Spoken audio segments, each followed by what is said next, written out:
Bonjour chers frères et sœurs, je suis heureux de pouvoir partager avec vous la parole de Dieu pendant quelques instants.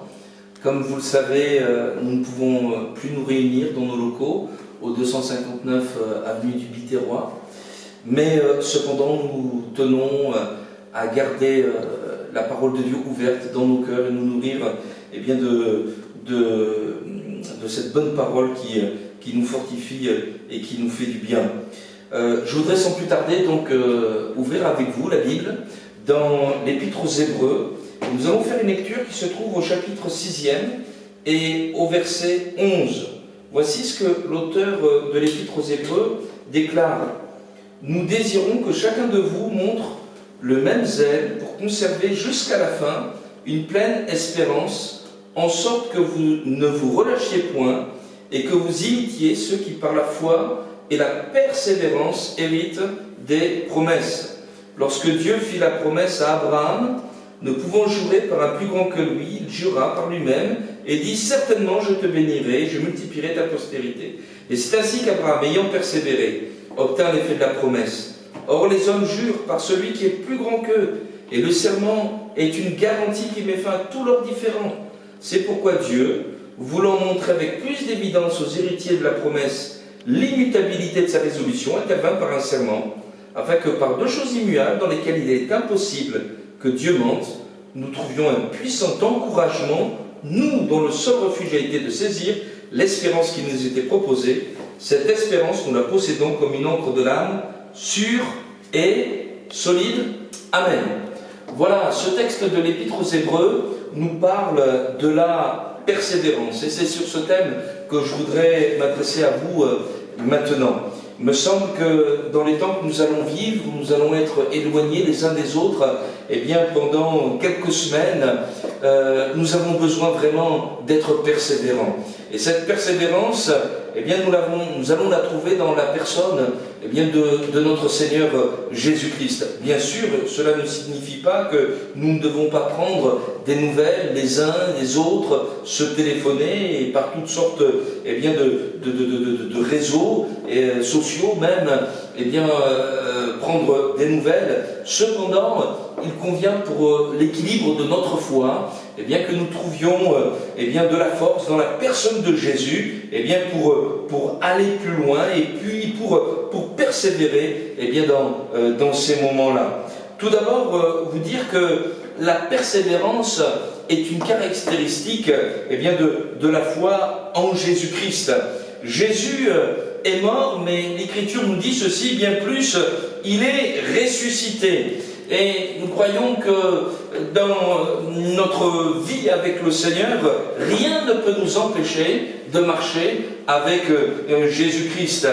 Du reste, nous voyons de nombreux exemples dans la Bible dans lesquels des hommes se sont trouvés acculés face à la difficulté, mais ils ont placé leur foi en Jésus-Christ et Dieu les a bénis. Je pense notamment à cet exemple de Jairus dans l'évangile selon Luc, qui est allé chercher Jésus pour qu'il guérisse sa fille qui était en train de mourir. Du reste, elle mourra et Jésus la ressuscitera. Nous voyons donc que la foi doit être persévérante. Elle trouve sa force dans la personne de Jésus. L'apôtre Paul dira, lui, dans l'épître aux Romains, au chapitre 8, au verset 37, dans toutes ces choses, nous sommes plus que vainqueurs par celui qui nous a aimés. Et il dira, j'ai l'assurance que ni la mort, ni la vie, ni les anges, ni les dominations, ni les choses présentes, ni les choses à venir, ni les puissances, ni la hauteur, ni la profondeur, ni aucune autre créature ne pourra nous séparer de l'amour de Dieu manifesté en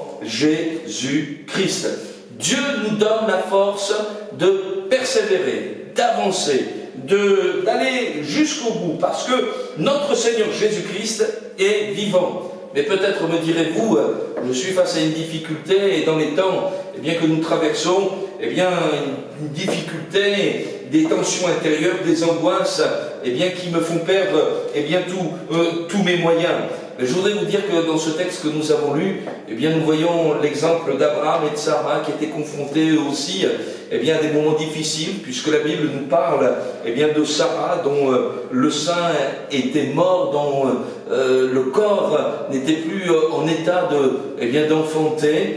Mais cependant, eh bien, Abraham crut dans la promesse de Dieu et cette promesse, eh bien, s'accomplit. Pourquoi? Parce que celui qui fait la promesse est toujours vivant pour l'accomplir. Et nous trouvons dans la personne, eh bien, d'Abraham un type du croyant en Jésus-Christ.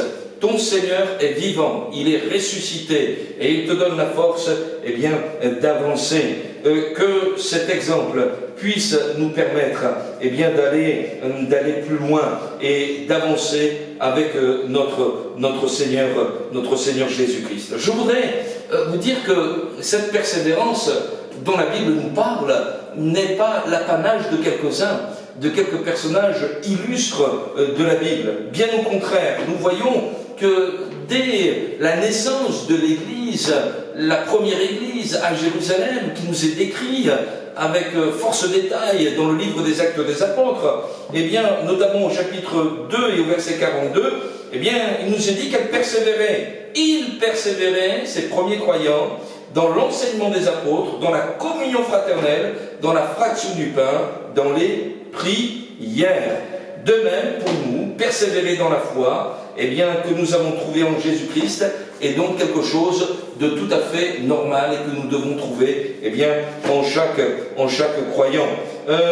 Nous voulons du reste comprendre que, tandis que notre monde, eh bien, serait dans cette tendance d'abandonner la foi en Christ, la foi en Dieu, c'est ce que la Bible appelle l'apostasie, l'abandon de la foi, mais le véritable croyant, lui, reste attaché au Seigneur. Du reste, la Bible nous dit, cette déclaration de Christ, ne crains pas, crois seulement. Persévère dans la foi et marche avec le Seigneur. Alors quelqu'un me dira peut-être, mais pour vous c'est certainement très facile.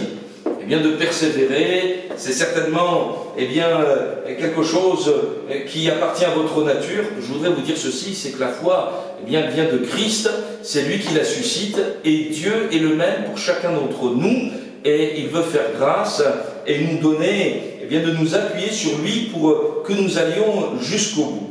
Alors, ce texte nous dit bien ceci, eh bien, c'est par la foi et la persévérance qu'on hérite des promesses.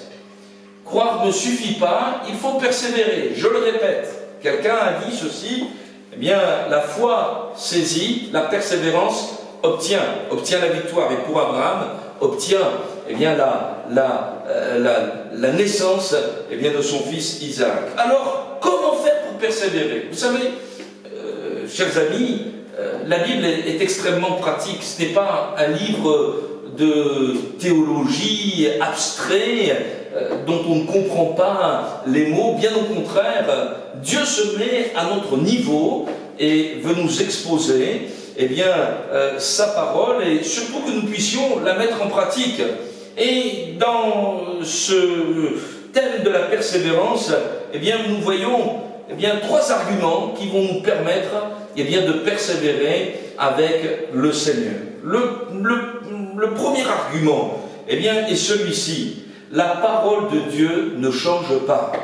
Vous savez, dans la vie d'Abraham, que nous retrouvons dans le livre de la Genèse à partir du chapitre 12e, eh bien, nous voyons bien des soubresauts dans la foi de cet homme. Mais il y a quelque chose de tout à fait surprenant. C'est que la promesse de Dieu à l'égard d'Abraham ne change pas. Et la Bible nous dit que cela correspond vraiment à la nature de notre Dieu. La Bible déclare dans Hébreux, au chapitre 13, au verset 8, « Jésus-Christ est le même, hier, aujourd'hui et éternellement. » Les promesses de Dieu, eh bien, que Dieu nous fait, sont là pour être accomplies. Et donc nous devons avoir un rapport particulier avec la parole du Seigneur. Nous devons la serrer dans notre cœur. C'est elle qui est la vérité. Nous ne devons pas essayer de la moindrir ou de tronquer des passages ou d'ajouter, eh bien, toutes sortes d'autres fausses vérités. Mais nous devons l'accepter telle qu'elle est. Nous savons que dans la vie d'Abraham et de Sarah, son épouse, il y aura parfois des moments difficiles. Et notamment ce moment où eh bien, ils vont se donner le droit, eh bien, de s'arranger avec la promesse de Dieu. C'était vraiment de Sarah que devait naître, eh bien, Isaac. Mais voici, Abraham et Sarah, eh bien, ont laissé entrer dans leur cœur un autre conseil. Et ils se sont laissés aller à d'autres voies. Et Sarah proposa que Abraham aille vers eh bien, sa servante Agar pour que celle-ci conçoive d'Abraham un enfant. Il naîtra cet enfant, il était responsable de rien, mais ce n'était pas eh bien, le plan de Dieu. N'accélérons pas eh bien, le plan du Seigneur, acceptons-le tel qu'il est, soyons humbles devant le Seigneur et comprenons que sa parole nous suffit. Jésus dira ceci, eh bien, l'homme ne vivra pas de pain seulement, mais de toute parole qui sortira de la bouche de Dieu. Nous avons besoin d'être des disciples de Jésus-Christ et de garder cette discipline personnelle pour eh bien, attendre que ce que Dieu a promis, il va le faire. Dieu n'a pas besoin eh bien, qu'on l'aide. Il a simplement besoin que nous soyons intègres devant lui, que nous nous attendions avec foi à ce que sa parole s'accomplisse. Et l'Écriture nous dit dans le livre du prophète Habacuc, si la promesse tarde, attends-la, car elle s'accomplira sûrement. Et c'est pour cela que je voudrais vous dire que dans ces moments eh bien particuliers de crise que nous traversons, il faut lire la Bible, il faut être attaché à la parole de Dieu. Je ne saurais trop vous recommander de faire abstraction de tous ces prophètes de malheur ou profiteurs eh bien, de drames eh bien, qui pourraient vous éloigner de la parole de Dieu. Soyez attentifs avec votre relation avec Dieu. Cela eh bien, vous gardera dans la vérité et dans un équilibre personnel que seul Dieu est capable de donner au travers de sa parole. Le deuxième argument qui nous permet de persévérer dans les voies de Dieu, même lorsque nous pouvons être isolés, eh bien, c'est que l'amour du Seigneur ne change pas. Lorsque nous lisons encore l'histoire d'Abraham, eh bien, nous découvrons qu'Abraham était un homme faillible. Il était comme nous. Nous venons de voir il y a un instant comment, avec Sarah, Abraham eh bien, a basculé dans l'incrédulité pour eh bien, se tourner vers Agar. Mais nous découvrons une réalité qui nous dépasse, c'est l'amour de Dieu. C'est que malgré eh bien, les chutes d'Abraham, malgré eh bien, ses faiblesses, nous voyons la bonté de Dieu se renouveler à l'égard eh bien, de cet homme qu'il avait appelé à le suivre. Combien son amour est grand pour nous. Voulons comprendre une chose, c'est que Dieu a tant aimé le monde, c'est qu'il a donné Jésus-Christ, son Fils unique, afin que nous ne périssions pas, mais que nous ayons la vie éternelle. Et je voudrais m'adresser peut-être à quelqu'un qui ne se sent pas à la hauteur et qui dit « Mais comment vais-je pouvoir persévérer dans les voies de Dieu, moi qui suis faillible, moi qui eh bien, ai tellement de faiblesse ?» Mais je voudrais te dire ceci, compte sur la bonté de Dieu, compte sur la grâce de Dieu. Il va te fortifier. La Bible nous dit que nous avons un avocat et que cet avocat, c'est Jésus lui-même qui intercède pour nous. L'Écriture eh bien, nous dit également eh bien, de prier. Et si quelqu'un a péché, eh bien, qu'il confesse ses péchés. Et ton Dieu est celui eh bien, qui est là pour te pardonner. Le sang de Jésus a coulé afin que eh bien, tu sois lavé, purifié de tes péchés. Bien sûr, nous ne voulons pas prendre eh bien, cette réalité de l'amour du Seigneur comme un voile eh bien, qui cacherait la méchanceté et faire argument eh bien, de la bonté du Seigneur pour eh bien, profiter d'aller dans des voies eh bien, mauvaises, comme pour chercher ce que la Bible appelle la jouissance du péché. De toute façon, on ne trompe pas Dieu et le Saint-Esprit sera attristé. Et si eh bien, nous jouons trop longtemps eh bien, ce petit jeu-là, nous voyons des exemples dramatiques dans la Bible où des hommes ont perdu jusqu'à même la présence de Dieu. Mais nous voulons comprendre une chose, c'est pour celui qui veut marcher avec le Seigneur de tout son cœur, qui comprend qu'il n'est qu'un simple homme, sauvé par la grâce de Dieu. Il découvre cette réalité merveilleuse, l'amour de Dieu ne change pas. Alléluia! Dieu est amour et cela nous permet eh bien, d'avancer et de persévérer. Et également, puisque Dieu est amour, d'aimer son prochain comme soi-même et d'être soi-même une source de bénédiction pour que nous puissions nous soutenir dans les moments difficiles. Et dans ces moments que nous traversons de crise, je le répète, eh bien que nous puissions être de ceux et celles eh bien qui nous encouragions, que ce soit par le téléphone, par Internet, mais nous voulons prendre soin des uns des autres. Et puis, je voudrais vous dire ceci, et ce sera eh bien, ma conclusion, que la puissance de Dieu ne change pas. Je l'ai répété, je l'ai dit, Jésus-Christ est le même hier, aujourd'hui et éternellement. Dieu ne change pas. Ce qu'il a été, il l'est encore. Et dans l'histoire d'Abraham, nous voyons que entre le moment eh bien, de la réception de la promesse de Dieu et le moment de son accomplissement, eh bien, il va se passer bien des années. 25 ans vont se passer. Et on aurait pu se dire, mais cet homme âgé de près de 100 ans, cette femme âgée de près de 90 ans, mais c'est trop tard pour eux, c'est fini, elle ne pourra plus concevoir, ils ne pourront plus avoir d'enfants. Mais je voudrais vous dire, c'est là où c'est impossible que Dieu agit. Dieu n'est pas limité, il est toujours puissant. Je voudrais rappeler à celles et ceux eh bien, qui ont placé leur foi en Jésus-Christ que cette foi est placée en celui qui a vaincu la mort. Il est ressuscité, il a vaincu Satan, il a vaincu le péché, il a vaincu la maladie, il a vaincu le mal sous toutes ses formes. C'est en lui que vous avez placé eh bien, votre espérance. Et donc, sa puissance eh bien, ne change pas. Nous voulons dire également que le Seigneur Jésus nous a remplis du Saint-Esprit et il dira ceci, vous recevrez une puissance, celle du Saint-Esprit survenant sur vous et vous serez mes témoins. Et je crois que dans ces moments que nous traversons, eh bien nous devons avoir également une foi vivante, mais une foi puissante. Ton Dieu ordonne que tu sois puissant, dira le psalmiste, eh bien dans le psaume 68. Nous le comprenons de tout notre cœur. Nous avons besoin eh bien, de cette foi forte. Je voudrais cependant équilibrer mon propos en vous disant que avoir une foi forte eh bien, ne veut pas dire ne doit pas être un justificatif pour quelque déséquilibre que ce soit. Bien sûr, nous croyons que Dieu est capable eh bien, de faire des miracles, mais c'est Dieu qui les fait, c'est pas nous. Dans la Bible, nous voyons eh bien, le peuple d'Israël se trouvant dans le désert, et ce peuple voyait quotidiennement eh bien, un miracle.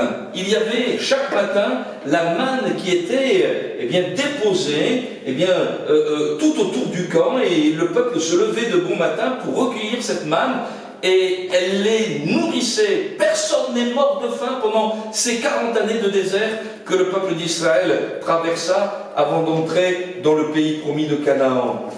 Cependant, nous voyons que malgré ce miracle quotidien que le peuple vivait, il se verra prescrire par Dieu, par l'intermédiaire de Moïse, eh bien, des commandements concernant l'hygiène sanitaire qui sont tout à fait eh bien, actuels. Nous voyons même eh bien, des mises en quarantaine se faire lorsque quelqu'un était soupçonné eh bien, de lèpre. Nous aurions pu lire, eh bien, le lépreux sera automatiquement guéri. Non, certainement, il y a eu des miracles, mais Dieu a donné à l'homme d'être responsable et raisonnable. Ne mélangeons pas, eh bien, tout. Nous sommes des hommes de foi, nous plaçons notre confiance dans le Seigneur qui est capable de guérir, mais Dieu nous demande également d'être raisonnable et responsable. Je voudrais dire, eh bien, quelqu'un, s'il était d'un autre avis, eh bien, cette foi qu'il a reçue, qu'il la garde pour lui, qu'il ne l'impose pas à d'autres. Nous voulons, eh bien, le comprendre. Sa puissance est sans pareil, j'en ai fait l'expérience, je sais ce que ça veut dire d'être délivré, eh bien, de toutes ces angoisses, d'être délivré de la puissance des ténèbres. Je sais ce que ça veut dire de naître de nouveau, d'avoir une vie nouvelle. Nous avons vu à plusieurs reprises dans l'exercice du ministère pastoral Jésus guérir les malades, mais cela n'empêche pas eh bien, que nous avons besoin d'être responsables et raisonnables. Pour terminer à présent réellement, eh bien, sa puissance ne change pas. Le Seigneur fait encore des miracles et le Seigneur nous préserve. Soyons forts. son amour ne change pas, sa parole ne change pas, et tout cela nous invite à avoir tout simplement une grande sagesse dans ces moments. Tu peux persévérer, tu peux continuer à marcher avec le Seigneur, même dans ces moments difficiles. Que Dieu vous bénisse. Je voudrais dire que nous ferons plusieurs autres communications par le moyen de la vidéo. Et puis, allez sur le site églisemontpellier.com dans lequel vous trouverez toutes les informations officielles concernant l'Église évangélique Assemblée de Dieu de Montpellier, la Mosson. Que Dieu vous bénisse abondamment et à très bientôt.